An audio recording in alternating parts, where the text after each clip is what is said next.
Hello बच्चों, कैसे हो आप सभी। आई होप आप सभी बहुत अच्छे होगे और आपकी पढ़ाई भी अच्छे से चल रही होगी। Now today we are going to learn cell organelles, that is part 7 of our cell series, and in this class we are going to learn about cytoplasm and nucleus, one of the most favorite topic of the examination from this chapter, that what is cytoplasm, what is the function of nucleus, that many things. So we are going to discuss each and everything regarding this which are essential for our class 9. So प्यारे बच्चों, अपनी notebook और pen निकाल लीजिए और start करते हैं। सबसे पहले शुरू करते हैं हम साइटोप्लाज्म से। बच्चों, साइटोप्लाज्म क्या होता है? साइटोप्लाज्म एक फ्लूइड होता है जो कहाँ है? प्लाज्मा मेम्ब्रेन, जो हमारी सेल की आउटर मेम्ब्रेन एक तरीके से, और न्यूक्लियस के बीच में जो भरा हुआ सब्सटेंस है बच्चों, इसी सब्सटेंस को हम बोलते हैं साइटोप्लाज्म। क्लियर होगी बात? तो यहाँ पर समझने वाली बात यह है कि साइटोप्लाज्म का मतलब क्या है। साइटोप्लाज्म का मतलब है जो ये फ्लूइड जो कि सिचुएटेड है प्लाज्मा मेम्ब्रेन और न्यूक्लियर एनवलप, मतलब आम भाषा में बोले न्यूक्लियस के बाहर और प्लाज्मा मेम्ब्रेन के अंदर। यानी कि अगर मैं इसको एज अ सेल कंसीडर करूं तो सेल के आउटर स्ट्रक्चर को मैं बोल देता हूं प्लाज्मा मेम्ब्रेन। और बच्चों, ये प्लाज्मा मेम्ब्रेन हो गया और इसको मैंने बोल दिया न्यूक्लियस। तो प्लाज्मा मेम्ब्रेन और न्यूक्लियस के बीच में जो ये वाला पोर्शन है, जो बचा हुआ ये पोर्शन होगा, इस पोर्शन में ये जो सब्सटेंस, ये जो लिक्विडी सब्सटेंस होगा, इसी को हम बोलेंगे साइटोप्लाज्म। यानी साइटोप्लाज्म का मतलब हो गया एक फ्लूइड जो कि भरा हुआ है प्लाज्मा मेम्ब्रेन से अंदर की तरफ और न्यूक्लियर एनवलप के बाहर की तरफ। मतलब इस सेल के इस पूरे बीच में ये पूरा का पूरा सब्सटेंस को क्या बोल दिया हमने? साइटोप्लाज्म बोल दिया। आई होप आपको ये चीज़ें क्लियर हो गई होंगी। नाउ आगे बढ़ते हैं। ये एक जेली लाइक सब्सटेंस है। जेली आपने देखा होगा, जो जेली होती है, चिपचिपा पदार्थ होता है, उसकी तरह है।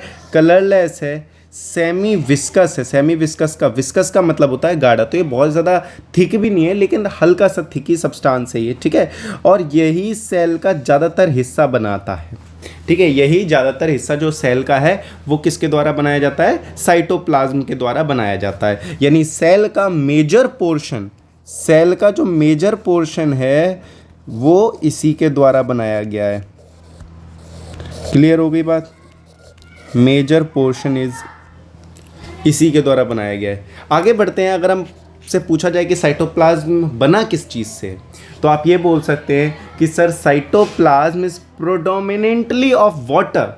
कि मेनली साइटोप्लाज्म किससे बना हुआ है? साइटोप्लाज्म बना हुआ है पानी से, ठीक है।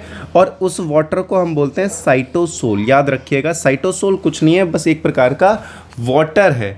And the next point is जिसमें कुछ सॉल्ट्स, प्रोटीन्स और वेरियस स्पेशलाइज्ड सेल ऑर्गेनल्स होते हैं। यानी साइटोप्लाज्म का मतलब केवल वो वाटर नहीं है। साइटोप्लाज्म का मतलब है कि सेल के अंदर, अगर मैं सपोज करूं दैट इज़ आवर सेल, तो इस सेल के अंदर ये तो हमारी हो गई प्लाज्मा मेम्ब्रेन, और इस प्लाज्मा मेम्ब्रेन के अंदर जाएंगे तो हमें साइटोप्लाज्म मिलेगा। इससे जब आप अंदर की ओर जाएंगे तो यहाँ साइटोप्लाज्म मिलेगा। बीचों बीच में हम मान लेते हैं यहाँ पर सपोज दैट ये सेल का क्या हो गया? न्यूक्लियस हो गया।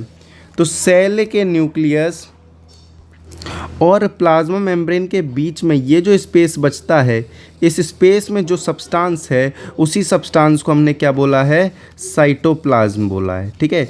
ये साइटोप्लाज्म। अब ये बीच वाला जो सब्सटेंस साइटोप्लाज्म है, ये साइटोप्लाज्म मेनली इसमें क्या क्या है? तो साइटोप्लाज्म में मेनली है वाटर, वाटर के अलावा है सॉल्ट्स, कुछ प्रोटीन्स, एंजाइम्स, ठीक है। और इसके साथ साथ हम कवर करते हैं सेल के मेजर ऑर्गेनल्स। जो सेल के ऑर्गेनल्स हैं, जैसे कि माइटोकॉन्ड्रिया हो गया, जैसे कि एंडोप्लाज्मिक रेक्टिकुलम हो जाए, गोल्गी एपरेटस हो जाए, या कोई भी सेल का ऑर्गेनल हो जाए, वो सारे सेल के organelle plus water plus salt मिलकर हमारा क्या बना देता है? साइटोप्लाज्म बना देता है। क्लियर हो गई बात? तो साइटोप्लाज्म, अगर कोई क्वेश्चन एग्जामिनर आपसे सीधा, देखो यहाँ से क्वेश्चन आने के बहुत ज़्यादा चांस होते हैं कि कोई भी सेल ऑर्गेनल में कुछ मेजर चीज़ें होती हैं सेल के अंदर जो किस चीज़ से बनी हुई हैं, वो पूछ सकते हैं। जैसे प्लाज्मा मेम्ब्रेन आपको पता है फॉस्फोलिपिड्स और प्रोटीन का बना हुआ है, उसी प्रकार से साइटोप्लाज्म वाटर उसके साथ साथ सॉल्ट, प्रोटीन्स और कुछ स्पेशलाइज्ड सेल ऑर्गेनल्स से मिलकर बना है। मतलब जितने भी सेल ऑर्गेनल्स हैं उनको भी इसमें आप क्या कर लीजिए, काउंट कर लीजिए। आगे बढ़ते हैं तो इसमें नेक्स्ट पॉइंट आता है इंपॉर्टेंट साइंटिस्ट जो रिगार्ड करते हैं, जो रिलेट करते हैं किससे, जो रिलेटेड हैं हमारे साइटोप्लाज्म से। तो इसमें आता है सबसे पहला नाम रुडोल्फ साहब का। तो रुडोल्फ वॉन का नाम आता है, इन्होंने 1863 में, डेट याद रखिए, ईयर बहुत ज़रूरी है याद रखना क्योंकि कन्फ्यूज़न क्रिएट ना हो। तो 1863 में कॉइन किया था कॉइन द टर्म साइटोप्लाज्म। अगर आपसे कोई पूछे कि साइटोप्लाज्म नाम दिया किसने है तो रुडोल्फ साहब ने दिया है। लेकिन इसी से जुड़ा हुआ एक और नाम आपको याद रखना है जो हालांकि 1863 से बहुत पहले आ चुका था, 1839 में आ गया था, जे.ई. पुरकिंजे साहब ने दिया था। और ये जे.ई. साहब के हिसाब से जो इन्होंने नाम दिया था, इन्होंने एक टर्म दिया था, कॉइन द टर्म प्रोटोप्लाज्म। ठीक है, इनके द्वारा एक टर्म दिया गया था जिसे हम बोलते हैं प्रोटोप्लाज्म। अब ये प्रोटोप्लाज्म और साइटोप्लाज्म में बहुत कन्फ्यूजन हो जाता है कई बार बच्चों को। तो देखो बिल्कुल सिंपल सी चीज़ से समझो, एक सेल है, सपोज दैट बच्चों मैं इसको जूम कर दूं, एक सेकेंड,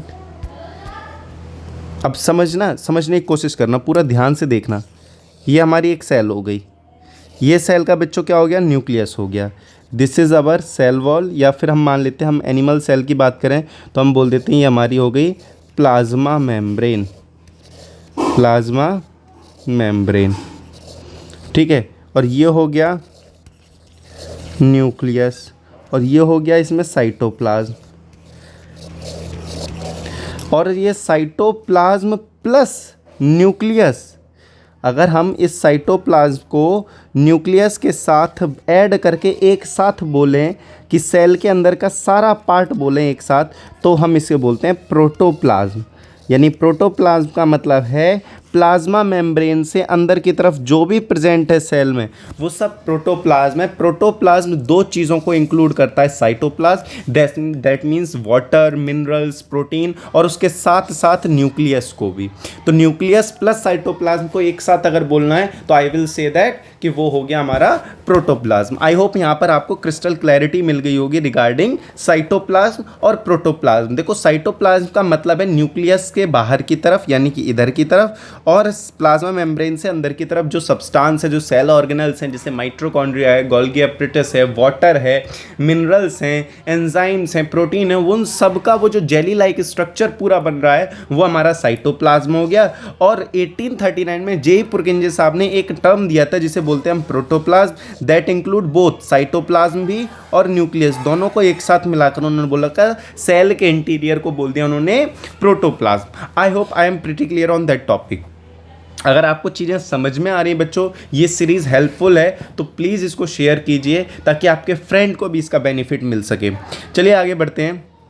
अब सबसे ज़रूरी पार्ट इस पूरे में से, इस पूरी राम कहानी का सबसे ज़रूरी पोर्शन जो है वो ये है कि भैया इसके फंक्शंस क्या हैं, साइटोप्लाज्म के फंक्शंस क्या हैं। तो सबसे पहला, जितनी भी सेल की एक्टिविटी होती हैं, जितनी भी सेल्यूलर एक्टिविटी हैं, चाहे वो फिर एनर्जी का बनना हो, चाहे एनर्जी का बनना हो या कुछ भी हो, या फिर वेस्ट को सिक्रेट करना हो या सिग्नल को ट्रांसमिट करना हो, या कुछ भी सेल्यूलर लेवल पर जो भी एक्टिविटीज़ हो रही हैं, सब की सब एक्टिविटीज़ मेजरली साइटोप्लाज्म में होती हैं। दूसरा, ये होल्ड करके रखता है, सपोर्ट करता है, प्रोटेक्ट करता है जितने भी मेम्ब्रेन बाउंड ऑर्गेनल्स हैं। मेम्ब्रेन बाउंड ऑर्गेनल्स का मतलब जैसे न्यूक्लियस खुद में एक मेम्ब्रेन बाउंड ऑर्गेनल्स है, जैसे माइटोकॉन्ड्रिया एक मेम्ब्रेन बाउंड ऑर्गेनल्स है। तो ये सारे के सारे ऑर्गेनल्स को होल्ड करके रखता है ताकि ये क्या ना करें, ये कोलाइड ना कर जाएं, इनमें किसी प्रकार का डैमेज ना हो जाए। तो इन सभी चीज़ों को प्रोटेक्ट करके रखता है साइटोप्लाज्म। तो ये बहुत ही इंपॉर्टेंट लाइन है आपके लिए, क्या कि भैया साइटोप्लाज्म का पहला काम होता है कि जितनी भी सेल्यूलर एक्टिविटी हो रही हैं उन सभी सेल्यूलर एक्टिविटी को प्लेस करता है साइटोप्लाज्म, अपने अंदर होने देता है। दूसरा, ये होल्ड करके रखता है जितने भी मेम्ब्रेन बाउंड ऑर्गेनल्स हैं, चाहे वो आपका एंडोप्लाज्मिक रेक्टिकुलम हो, माइटोकॉन्ड्रिया हो, या कितने भी ऑर्गेनल्स हों, जो भी ऑर्गेनल्स हैं उन सभी ऑर्गेनल्स को ये अपने अंदर होल्ड करके रखता है। तीसरा, ये स्टोर हाउस है। स्टोर हाउस जैसे कि हमारे घर में एक रूम होता है जिसमें हम मेजरली चीज़ों को रख देते हैं, जिसे हम स्टोर रूम बोलते हैं, वैसे स्टोर हाउस है सेल के लिए, जहाँ पर ये स्टोर करता है वाइटल मॉलिक्यूल्स को, जो इसके लिए एसेंशियल, वाइटल का मतलब होता है नेसेसरी, जो भी जरूरी मॉलिक्यूल्स हैं उन सभी को स्टोर करके रखता है, जो कि सेल के सर्वाइवल के लिए नीड रखते हैं, जो सेल के सर्वाइवल के लिए ज़रूरी हैं, चाहे फिर वो अमीनो एसिड्स हों, चाहे फिर वो ग्लूकोज हों, विटामिन्स हों, एंजाइम्स हों, या फिर आयंस हों, जो भी सेल को सर्वाइव करने के लिए ज़रूरी हैं उन सभी को हम बोलते हैं, वो सभी के सभी स्टोर होते हैं साइटोप्लाज्म में।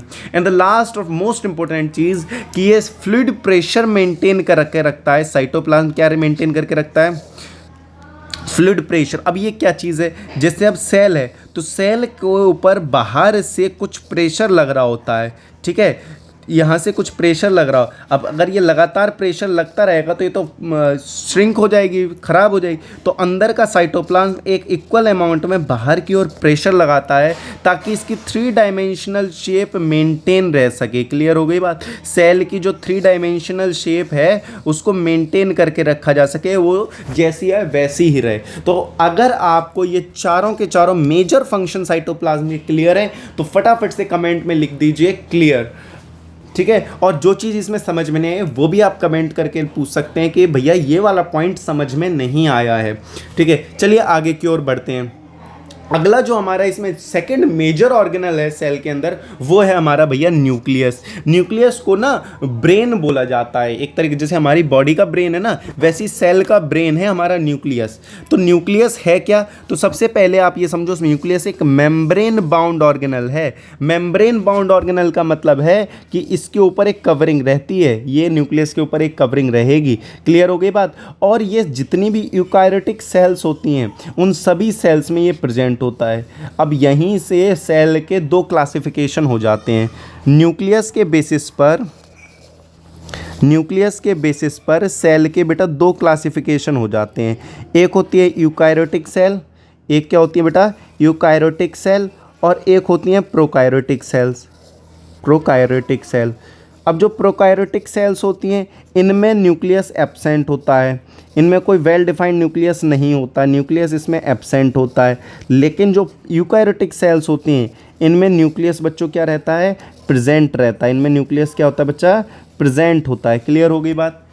ठीक है। अच्छा, ये जो न्यूक्लियस है ये सेंट्रल कंट्रोल सेंटर की तरह काम करता है सेल के लिए, क्योंकि इसके पास सेल का जेनेटिक मटेरियल होता है। अब ये जेनेटिक मटेरियल क्या है भैया, जेनेटिक मटेरियल का मतलब है एक प्रकार से कोड, यानी कि उस सेल, जैसे आम भाषा में अगर मैं आपको समझाऊं जेनेटिक मटेरियल को, तो आप बच्चों ये समझो जैसे कि फॉर एग्जांपल एक चुन्नू नाम का लड़का है ये, ठीक है, कोई भी चुन्नू नाम का ये लड़का हो गया। अब ये बच्चा जो है ये अपने फादर के साथ इसकी शक्ल मिलती है। तो क्यों मिलती है, क्योंकि इसके फादर से इसको कुछ जेनेटिक इन्फॉर्मेशन ट्रांसफ़र हुई है। तो वही जेनेटिक इन्फॉर्मेशन को हम डीएनए बोल सकते हैं, यानी कि वही जेनेटिक इन्फॉर्मेशन जो इसके फादर से इसकी बॉडी में आई है उसी को हम डीएनए बोलते हैं। और ये डीएनए हर एक सेल में प्रेजेंट होता है एक्सेप्ट आरबीसी। मैच्योर आरबीसी में डीएनए प्रेजेंट नहीं होता है, और यही आरबीसी,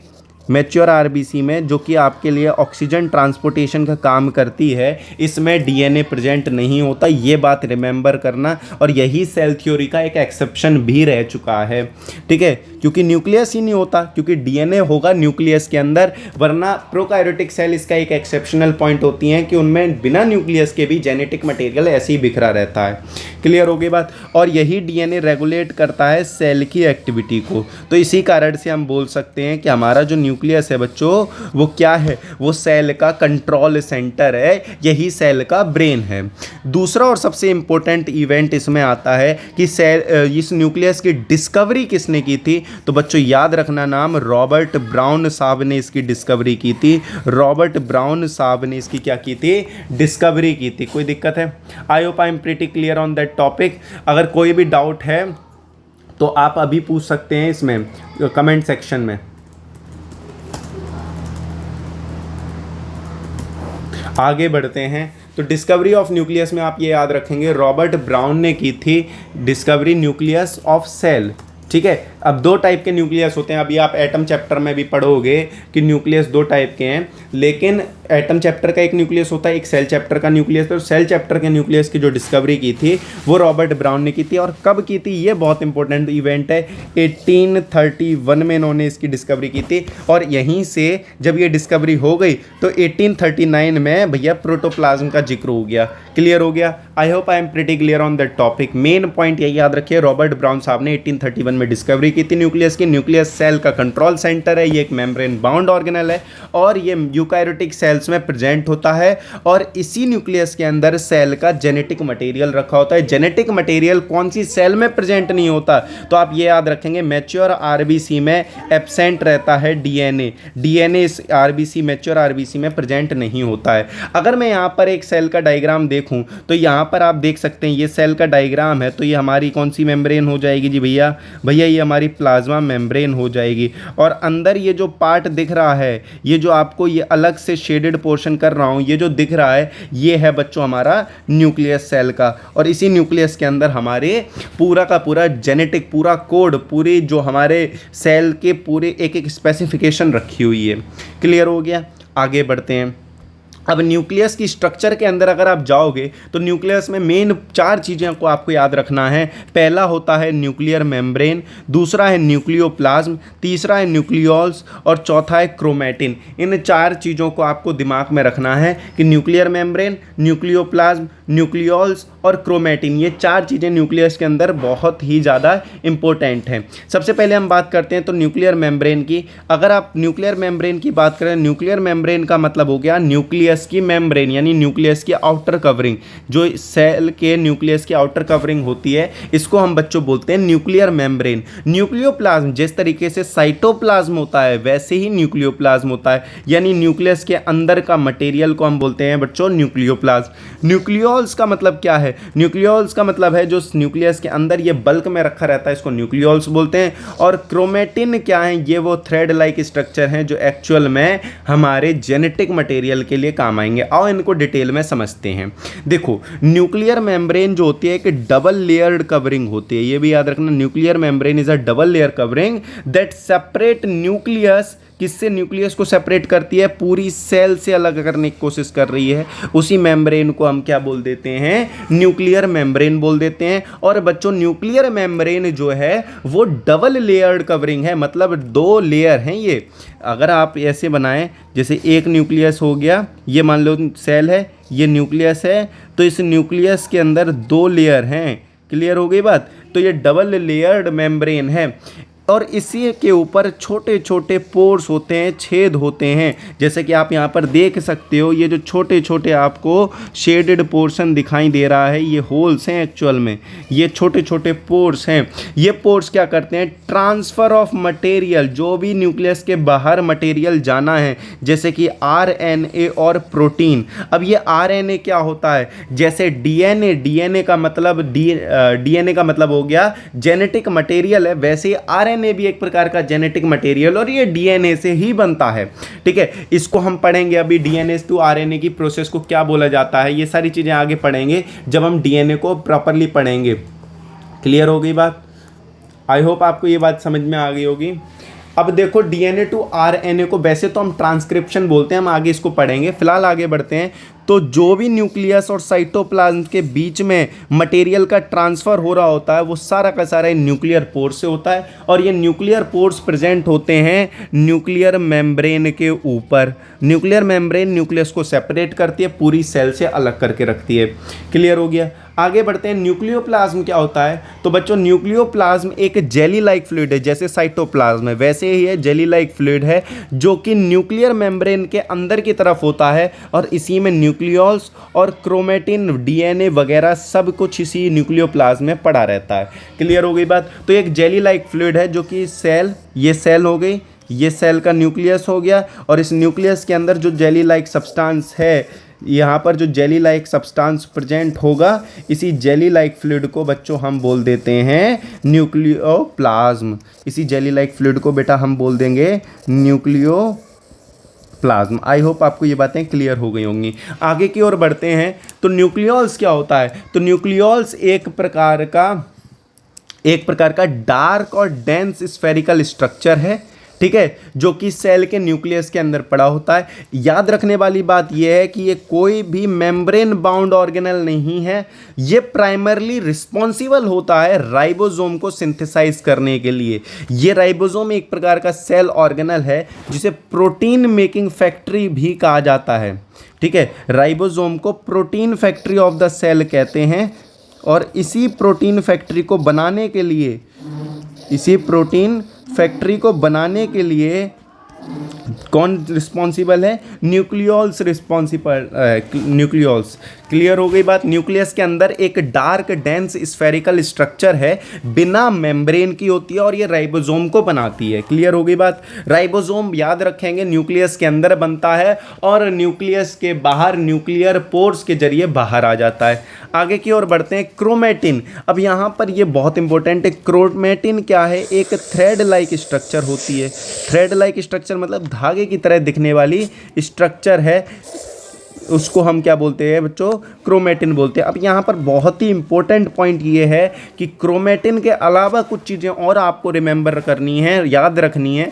जैसे कि सेल जब रेस्ट स्टेट में होती है, बिल्कुल शांत होती है, नॉर्मल स्टेट में, तो उसके अंदर डीएनए प्रेजेंट होता है as a part of this chromatin network. Chromatin के नेटवर्क के रूप में डीएनए प्रेजेंट होता है। लेकिन जब सेल को डिवाइड होना होता है, यानी कि सेल में जब रिप्रोडक्शन हो रहा है, जैसे एक सेल से दो सेलें बननी हैं, एक सेल से क्या बननी है? दो नई सेलें बननी है, अलग होनी है, उसको माइटोसिस या मियोसिस होना है। अभी पढ़ोगे आप इसके बारे में भी, माइटोसिस या मियोसिस होना है। तो क्रोमेटिन कंडेंस हो जाता है और ऑर्गेनाइज करता है डिस्टिंक्ट यानी अलग अलग रॉड शेप की स्ट्रक्चर, और इन्हीं रॉड शेप की स्ट्रक्चर को हम बोलते हैं बेटा क्रोमोसोम। यानी क्रोमोसोम क्या है? क्रोमोसोम एक प्रकार का क्रोमेटिन ही है, यानी एक प्रकार का उसके अंदर डीएनए ही होता है, लेकिन ये रॉड शेप का होता है। ये कब बनता है? जब सेल को डिवाइड होना होता है, यानी कि जब सेल टूटने वाली होती है तब आपके क्रोमोसोम बनते हैं।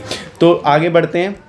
तो यहाँ पर एक इंपॉर्टेंट नोट ये रख लो, क्रोमोसोम बने तो डीएनए से ही होते हैं, और डीएनए का मतलब होता है डीऑक्सीराइबो न्यूक्लिक एसिड, ठीक है, डीऑक्सीराइबो न्यूक्लिक एसिड, और साथ ही साथ में बना होता है ये प्रोटीन से। तो क्रोमोसोम मेनली डीएनए और प्रोटीन से बने होते हैं। डीएनए मॉलिक्यूल के पास एग्जैक्ट इंस्ट्रक्शन होते हैं जो कि जरूरी हैं आपकी सेल को ऑपरेट कराने के लिए, आपकी सेल को ऑर्गेनाइज कराने के लिए, जो भी फॉर एग्जाम्पल अगर मैं बात करूँ आपके, जैसे कि अगर मैं बात करूं आपकी जो हेयर की सेल्स होंगी, उसका काम खाना पचाना थोड़ी होगा, उसका काम हेयर से रिलेटेड होगा। आपकी जो नर्व सेल है उसका काम सिग्नल को ले जाना है, ना कि बॉडी को प्रोटेक्ट करना है, ना ही बॉडी के अंदर ऑक्सीजन ट्रांसफर करना है। तो नर्व सेल का मेन काम है सिग्नल को ले जाना। तो सेल को कैसे पता कि मेरा काम सिग्नल को ले जाना है? तो ये जितने भी ऑपरेट करने के लिए इंपॉर्टेंट इंस्ट्रक्शंस होते हैं ये डीएनए के अंदर प्रेजेंट होते हैं, और डीएनए के हेल्प से ही बनते हैं क्रोमोसोम्स, ठीक है।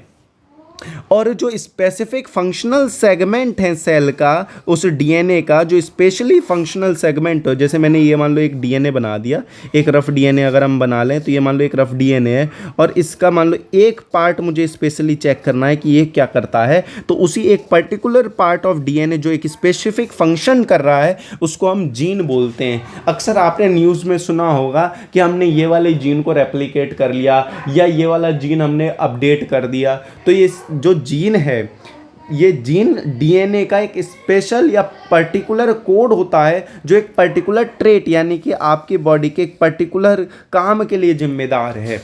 क्लियर हो गई बात? आगे बढ़ते हैं। तो अब आ जाते हैं न्यूक्लियस के काम के ऊपर। न्यूक्लियस का फंक्शन क्या है? तो बच्चों जो न्यूक्लियस का फंक्शन है, पहला कि ये सेल्यूलर एक्टिविटीज़ को कंट्रोल करता है। जितनी भी सेल के अंदर हो रही एक्टिविटी है, चाहे वो ट्रांसक्रिप्शन हो या फिर अगर मैं बोलूँ राइबोसोम्स का प्रोडक्शन हो, मैसेंजर आरएनए का बनना हो, ये सब कुछ न्यूक्लियस के द्वारा कंट्रोल होता है। माइटोकॉन्ड्रिया क्या काम करेगा, किस तरीके से काम करेगा, ये सारी चीज़ें। इसके अलावा it play a central active role in cell division. Cell तभी डिवाइड होगी जब सेल में न्यूक्लियस होगा, ठीक है। क्या बिना न्यूक्लियस के सेल डिवाइड हो सकती है? आपके लिए क्वेश्चन है, is it possible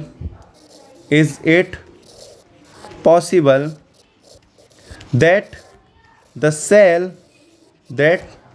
cell can divide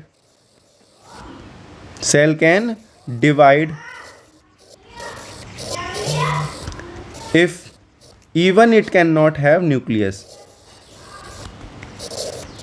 doesn't have nucleus, doesn't have nucleus. अगर उसके पास न्यूक्लियस नहीं है तो भी क्या सेल डिवाइड हो सकती है? क्या ये सब पॉसिबल है? आगे, न्यूक्लियस ही रिस्पॉन्सिबल है जेनेटिक ट्रेट्स को ट्रांसफर कराने के लिए। जितने भी जेनेटिक ट्रेट्स होते हैं जो पेरेंट्स से ऑफस्प्रिंग में आते हैं, क्लियर हो गई बात, उनको ट्रांसफर कराने के लिए न्यूक्लियस जिम्मेदार है। और प्रोटीन को सिंथेसाइज कराने के लिए भी कौन जिम्मेदार है? आपका न्यूक्लियस। अब न्यूक्लियस मेनली हम इसलिए बोल रहे हैं क्योंकि न्यूक्लियस के अंदर ही जेनेटिक मटेरियल है। न्यूक्लियस का मेन कोई काम, न्यूक्लियस तो एक ऑर्गेनल हो गया, उसके अंदर जो चीज़ें हैं वो ये सारी चीज़ें करा रही हैं, वो ये काम करा रहा है। तो याद रखने वाली ये बात है कि न्यूक्लियस का फंक्शन हम इसलिए बोल रहे हैं क्योंकि उसके अंदर डीएनए प्रेजेंट है। तो और इसका आंसर इसी बात में छुपा हुआ है कि डीएनए प्रेजेंट है या नहीं। अब अगर मैं आपसे बोलूँ क्या जैसे आरबीसी है आपकी मैच्योर आरबीसी, वो तो आपके क्या नहीं हो सकती, वो आपके अपने आप से डिवाइड नहीं हो सकती, उन्हें तो भैया बोन मैरो बनाता है। लेकिन जो प्रोकार्योटिक सेल्स हैं वो तो डिवाइड हो सकती हैं क्या? तो यही आपका आज का सवाल है। इसका आप मुझे कमेंट सेक्शन में आंसर करेंगे। आपको इसका आंसर करना है। जिसका आंसर करेक्ट होगा, जेन्युइनली बोल रहा हूँ, उसने बहुत ही बेहतरीन पढ़ाई की होगी। ठीक है, आगे की ओर बढ़ते हैं। और आज का एक स्पेशल सवाल है, क्या डीएनए तो हम इतना कर रहे हैं, लेकिन डीएनए का एक्चुअल में फंक्शंस क्या हैं? ठीक है, एक्चुअल में काम क्या है, तो ये चीज़ें आपको बतानी है। आई होप बच्चों आपको ये वाला सेशन समझ में आया होगा जिसमें हमने साइटोप्लाज्म और न्यूक्लियस को डिटेल में समझा है। नेक्स्ट क्लास में हम बाकी के सेल ऑर्गेनल्स को कवर करेंगे। आई होप बच्चों, देखो हो सकता है क्लासेस या फिर जो चैप्टर है वो काफ़ी लेंदी हो गया हो। देखो इस चैप्टर में बहुत सारी चीज़ें नई हैं, उनको कवर करने में थोड़ा सा टाइम लगता है और इसीलिए मैंने इसमें फ्रेगमेंट्स बनाए, क्योंकि आई नो दैट अगर मैं इसी चैप्टर को एक वन शॉट में बनाऊंगा और 3 घंटे 4 घंटे का बनाऊंगा तो ये आपकी बॉडी को भी एग्जॉस्ट कर देगा, आपके ब्रेन को भी एग्जॉस्ट कर देगा और साथ ही साथ में बहुत सारी चीज़ें ऐसी रहेंगी जो मिस हो जाएंगी। तो इसलिए हम इसको छोटे छोटे फ्रेगमेंट्स में कवर कर रहे हैं। ठीक है, आई होप आपको चीज़ें अच्छी लग रही हों। और अगर आपका कोई भी एडवाइस हो इस रिगार्डिंग कि सर ऐसे नहीं भैया, ऐसे नहीं, वन शॉट कर लीजिए, इस कर लीजिए, तो आप फ्रीली उसके कमेंट में बता सकते हैं। आज के लिए इतने ही, मिलते हैं आपसे नेक्स्ट क्लास में, तब तक के लिए बाय बाय।